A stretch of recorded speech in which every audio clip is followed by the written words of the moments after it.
Hi ಸ್ನೇಹಿತರೆ, ಎಲ್ರಿಗೂ ನಮಸ್ಕಾರ. Welcome back to my channel. ಎಲ್ಲರೂ ಹೇಗಿದ್ದೀರಾ ಸ್ನೇಹಿತರೆ? ಎಲ್ಲರೂ ಚೆನ್ನಾಗಿದ್ದೀರಾ ಅನ್ಕೋತೀನಿ. ನಾನು ಕೂಡ ಚೆನ್ನಾಗಿದ್ದೀನಿ. ಇವತ್ತು ಬುಧವಾರ, ಸುಮಾರು ಈಗ 5 ಗಂಟೆ ಆಗಿದೆ.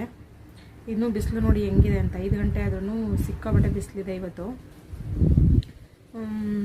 ಮೇಲ್ಗಡೆ ಟೆರೆಸ್ ಗಾರ್ಡನ್ಗೆ ಬಂದಿದ್ದೆ ಸ್ವಲ್ಪ ನೀರು ಹಾಕೋಣ ಅಂತ.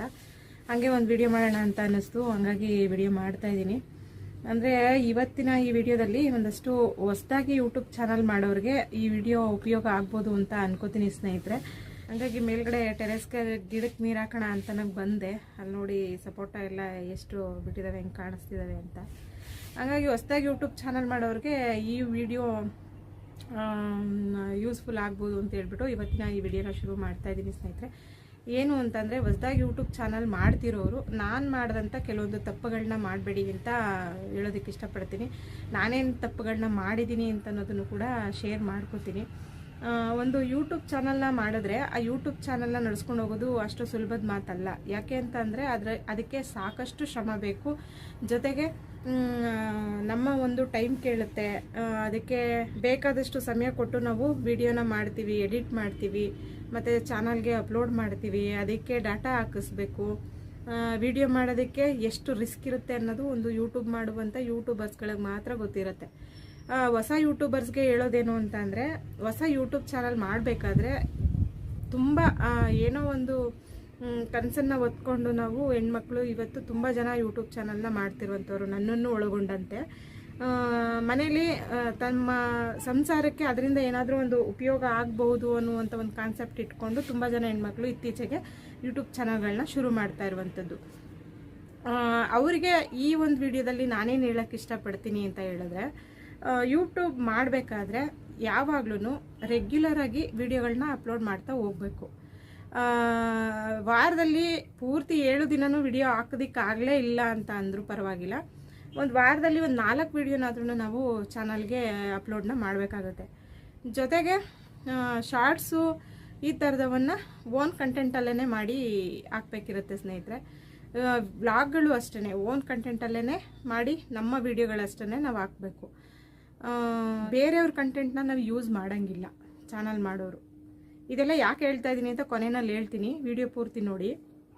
ಬೇರೆಯವ್ರ ಕಂಟೆಂಟ್ನ ಯೂಸ್ ಮಾಡೋಂಗಿಲ್ಲ, ಜೊತೆಗೆ ಬೇರೆಯವರ ಮ್ಯೂಸಿಕ್ಕನ್ನು ನಾವು ಯೂಸ್ ಮಾಡೋಂಗಿಲ್ಲ. ನಾವು ಹಂಗೂ ಮ್ಯೂಸಿಕ್ನ ಯೂಸ್ ಮಾಡಲೇಬೇಕು ಅಂತಂದರೆ ಯೂಟ್ಯೂಬ್ ಶಾರ್ಟ್ಸಲ್ಲೇ ನಮಗೆ ಮ್ಯೂಸಿಕ್ಗಳು ಸಿಗ್ತವೆ, ನಾವು ಅದನ್ನು ಬಳಸ್ಕೊಳ್ಬಹುದು. ಏನಪ್ಪ ಅಂತಂದರೆ, ಬೇರೆ ಅವರ ಕಂಟೆಂಟ್ ತಗೊಂಡು ಯೂಸ್ ಮಾಡಿದ್ರೆ ಏನಾಗುತ್ತೆ ಅಂತ ಹೇಳಿದ್ರೆ, ನಮ್ಮ ಚಾನಲ್ಗೆ ಮಾನಿಟೈಸೇಷನ್ ಆನ್ ಆಗಲ್ಲ. ಯಾಕೆ ಹೇಳ್ತಾ ಇದ್ದೀನಿ ಈ ಮಾತನ್ನ ಅಂತ ಹೇಳಿದ್ರೆ, ನನ್ನ ಚಾನಲ್ಗಾಗಿದ್ದು ಇದೇ ಕತೆ. ನಾನು 2000 ಅಂದರೆ ನಂದು 3 ವರ್ಷ ಆಯಿತು ನನ್ನ ಚಾನಲ್ ಶುರು ಮಾಡಿ. 3 ವರ್ಷದಲ್ಲಿ ನಾನು ಒಂದಷ್ಟು ವಿಡಿಯೋಗಳನ್ನ ಮಾಡ್ತಾ ಬಂದೆ. ವಾರದಲ್ಲಿ ಒಂದು 4 ವಿಡಿಯೋ 5 ವಿಡಿಯೋ ಈ ಥರ ಆಗ್ತಾ ಬಂದೆ. ಚೆನ್ನಾಗಿ ಹೋಗ್ತಾಯಿತ್ತು, ಮತ್ತು ವ್ಯೂಸು ಕೂಡ ತುಂಬ ಚೆನ್ನಾಗಿ ಬರ್ತಾಯಿತ್ತು. ಅದಾದಮೇಲೆ ನಮ್ಮ ಮನೇಲಿ ನಮ್ಮತ್ತೆ ನಮ್ಮವ ಇಬ್ಬರು ಕೂಡ ವಯಸ್ಸಾದವ್ರು ಇದ್ದಿದ್ದು. ಹಾಗಾಗಿ ಅವರು ಫಸ್ಟ್ ಲಾಕ್ಡೌನಲ್ಲಿ ನಮ್ಮ ಅತ್ತೆ ತೀರ್ಕೊಂಡ್ರು. ಸೆಕೆಂಡ್ ಲಾಕ್ಡೌನ್ಗೆ ನಮ್ಮ ಮಾವ ಹುಷಾರು ತಪ್ಪಿದ್ರು.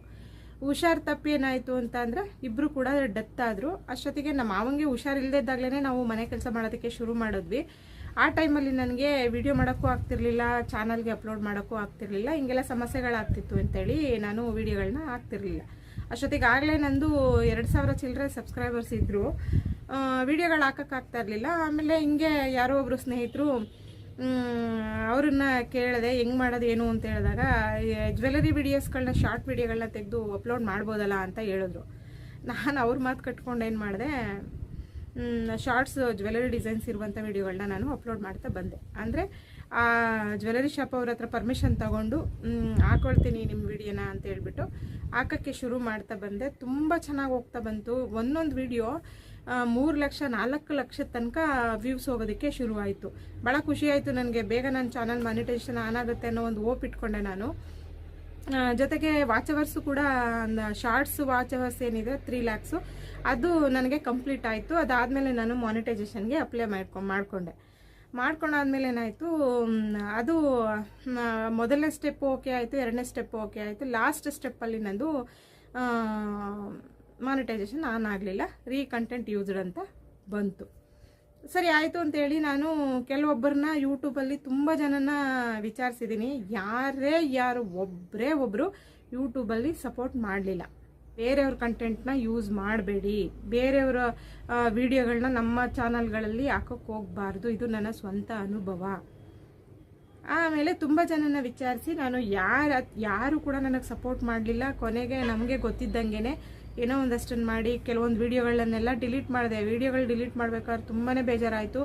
ಎಷ್ಟು ಅಂತಂದರೆ 4 ಲಕ್ಷ 3 ಲಕ್ಷ 2 ಲಕ್ಷ ಈ ಥರ ವ್ಯೂಸ್ ಇದ್ದಿದ್ದ ವೀಡಿಯೋಗಳನ್ನ ಡಿಲೀಟ್ ಮಾಡಬೇಕು ಅಂದರೆ ಬೇಜಾರಾಗೋದಿಲ್ವಾ?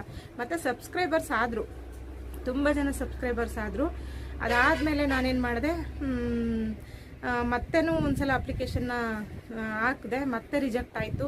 ಈಗ ಮತ್ತೆ ರಿಜೆಕ್ಟ್ ಆದಮೇಲೆ ಏನು ಮಾಡಿದೆ, ನಾನು ಈ ಚಾನಲ್ಗೆ ನಾನು ಎಫರ್ಟ್ ಹಾಕೋದು ಬೇಡ ಅಂತೇಳ್ಬಿಟ್ಟು ಈಗ ಏನು ವಿಡಿಯೋ ಹಾಕಿದ್ದೀನಿ ಕಮಲಾ ಕನ್ನಡ ವ್ಲಾಗ್ಸ್ ಚಾನಲ್ಲು, ಅದಕ್ಕೆ ನಾನು ವಿಡಿಯೋಗಳನ್ನ ಹಾಕ್ತಾ ಬಂದೆ. ಅಂದರೆ ಅದಾದಮೇಲೆ ನಾನು ನಮ್ಮ ಮಾವ ತೀರ್ಕೊಂಡ್ಮೇಲೆ ನಾನು ಈ ಚಾನಲ್ನ ನಾನು ಶುರು ಮಾಡಿದ್ದು.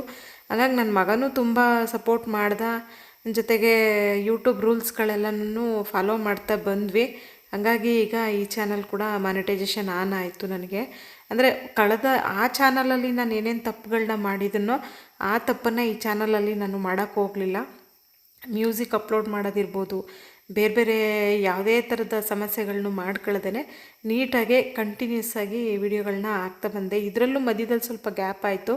ಅದಾದಮೇಲೆ ಇಲ್ಲ, ಚಾನಲ್ ನಾನು ಮಾಡಲೇಬೇಕು, ಇಲ್ಲ ಅಂತ ಅಂದರೆ ನನಗೆ ಬೇರೆ ಬೇರೆ ಪ್ರಾಬ್ಲಮ್ಸ್ಗಳು ಶುರು ಆಗ್ತವೆ ಅಂತ ಅಂದ್ಬಿಟ್ಟು ಏನು ಮಾಡಿದೆ, ಕಂಟಿನ್ಯೂಸ್ ಆಗಿ ಇದಕ್ಕೆ ವಿಡಿಯೋನ ಹಾಕ್ತಾ ಬಂದೆ ಸ್ನೇಹಿತರೆ. ನಾನು ನಿಮಗೆ ಹೇಳೋದು ನಾನೇನು ಅಂತ ಹೇಳಿದ್ರೆ, ನೀವು ಯಾವುದೇ ವಿಡಿಯೋ ಹಾಕಿ ನೀಟಾಗಿ ಎಡಿಟ್ ಮಾಡುವಾಗ ನೋಡಿಕೊಂಡು ಎಡಿಟ್ ಮಾಡಿ ಕಂಟಿನ್ಯೂಸ್ ಆಗಿ ರೆಗ್ಯುಲರಾಗಿ ವಿಡಿಯೋಗಳನ್ನ ಹಾಕ್ತಾ ಬನ್ನಿ. ಖಂಡಿತವಾಗ್ಲೂ ನಿಮಗೂ ಕೂಡ ಸಕ್ಸಸ್ ಆಗುತ್ತೆ. ಬೇರೆಯವರ ಕಂಟೆಂಟ್ನ ಯೂಸ್ ಮಾಡೋಕ್ಕೆ ಹೋಗ್ಬೇಡಿ. ಯಾರೋ ಮಾಡ್ತಾರೆ ಅಂತ ನಾವು ಮಾಡೋದು ಅದು ನಮಗೆ ಒಳ್ಳೆಯದಲ್ಲ. ಹಂಗೆ ಆ ತಪ್ಪು ಮಾಡಿದ್ರಿಂದನೇ ನನ್ನ ಚಾನಲ್ನ ನಾನು ಕಳ್ಕೊಬೇಕಾಗಿತ್ತು. ಹಂಗಾಗಿ ಈ ವಿಷಯನ ಹೊಸ ಯೂಟ್ಯೂಬರ್ಸ್ಗಳಿಗೆ ಒಂದು ಕಿವಿಮಾತಾಗಿ ಹೇಳ್ತಿರುವಂಥದ್ದು ಸ್ನೇಹಿತರೆ.